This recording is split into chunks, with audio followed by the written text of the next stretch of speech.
Income tax को समझने से पहले हमें यह समझना होगा कि इनकम टैक्स लगता किनको है।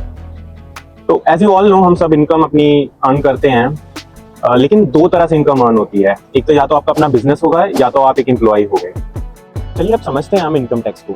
इनकम टैक्स भी दो हिस्सों में जाता है, एक तो होता है फेडरल और दूसरा होता है प्रोविंशियल।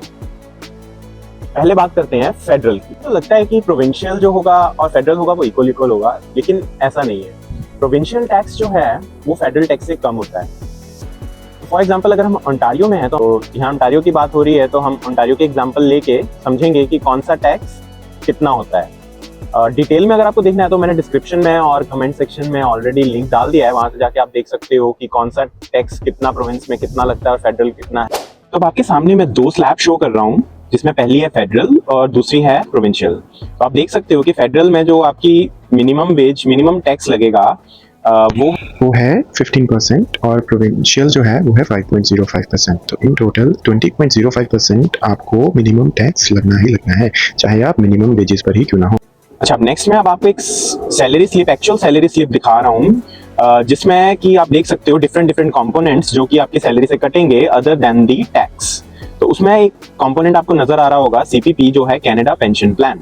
तो यार कैनेडा पेंशन प्लान जो है वो बेसिकली आपको एक पेंशन है, एक अमाउंट है जो आपको गवर्नमेंट ऑफ कनाडा देती है, और जिसके लिए आपको क्वालिफाई होने के लिए दो कंडीशन सेटिस्फाई करनी पड़ेंगी। पहली है कि you should be at least 60 years old, मतलब आपकी उम्र 60 साल हो, और दूसरा आपने सीपीपी में कम से कम एक पेमेंट की हो। तो ओके, तो ये तो हो गया अपना सीपीपी। नेक्स्ट कंपोनेंट हम देखते हैं, जो नेक्स्ट डिडक्शन हमारी सैलरी से कट रही है, that is called employment insurance.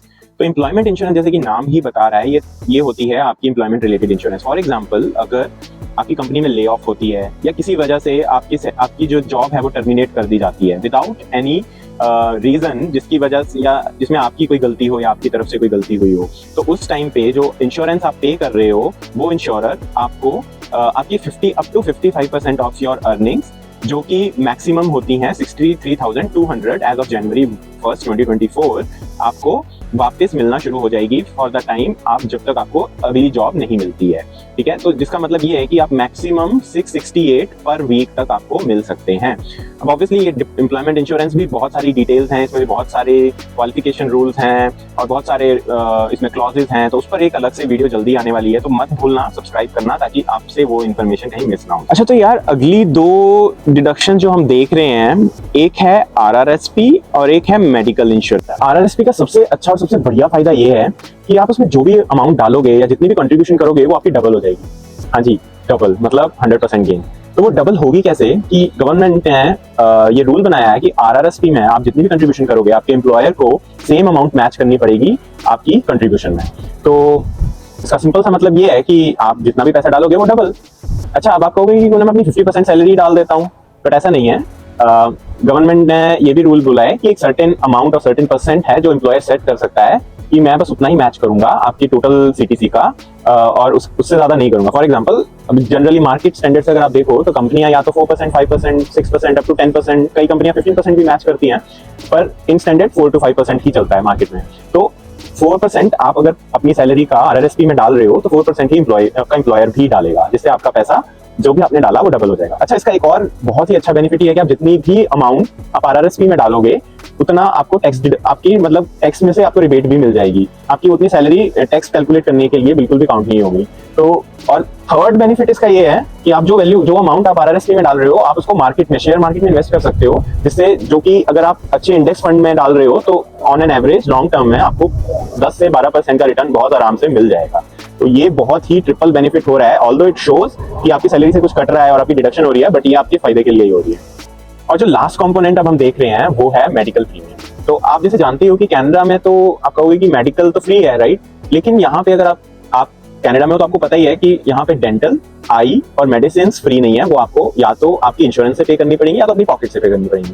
तो most of the employers Canada में क्या करते हैं, वो आपको इंश्योरेंस देते हैं जिसमें आपका डेंटल, आई और आपकी मेडिसिन कवर होती है। अच्छा, वो कवरेज कितनी मिलती है आपको? 80%, 90%, 100% कवरेज, वो डिपेंड करता है employer to employer, but generally almost सारे ही एम्प्लॉयर आपको इंश्योरेंस कवरेज देते हैं।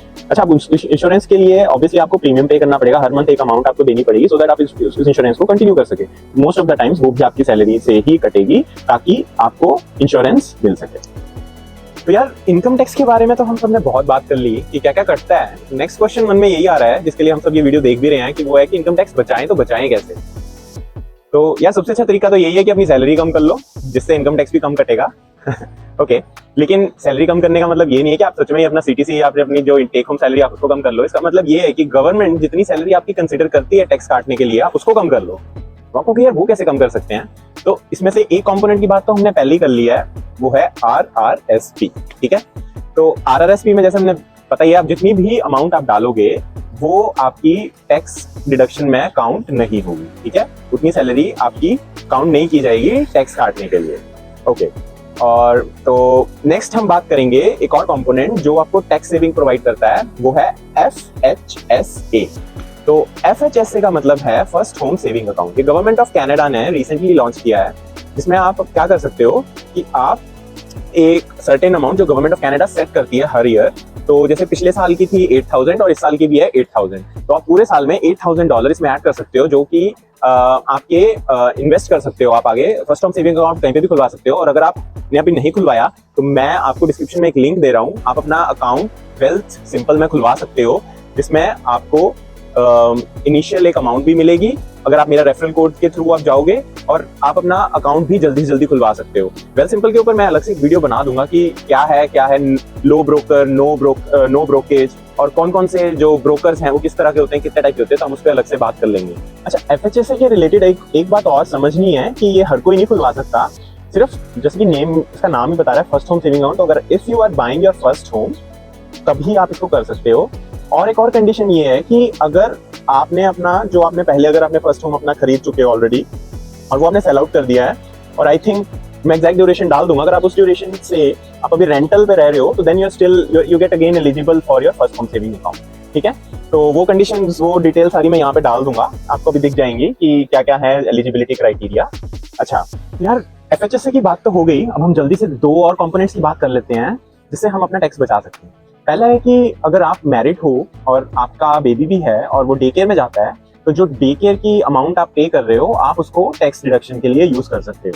लेकिन इसमें एक क्लॉज रहेगा कि फर्स्ट ऑफ ऑल आप और आपकी वाइफ या आप, मतलब आप दोनों couple as a couple should be working, और आप में से जो लोअर इनकम वाला है वो इस डिडक्शन को ले सकता है। फॉर एग्जाम्पल, अगर मैं काम कर रहा हूँ, मेरी वाइफ काम कर रही है और उसकी सैलरी मेरे से कम है, तो she can take that deduction in her income tax. Okay, तो अगली डिडक्शन जो हम ले सकते हैं वो है, फॉर एग्जांपल मैं अभी जॉब कर रहा हूँ और मेरी वाइफ अभी स्टडी कर रही है, तो ऑब्वियसली वो स्टडी कर रही है तो उसकी ट्यूशन फी जाएगी, तो वो जो ट्यूशन फी है मैं उसको अपनी टैक्स डिडक्शन के लिए यूज कर सकता हूँ।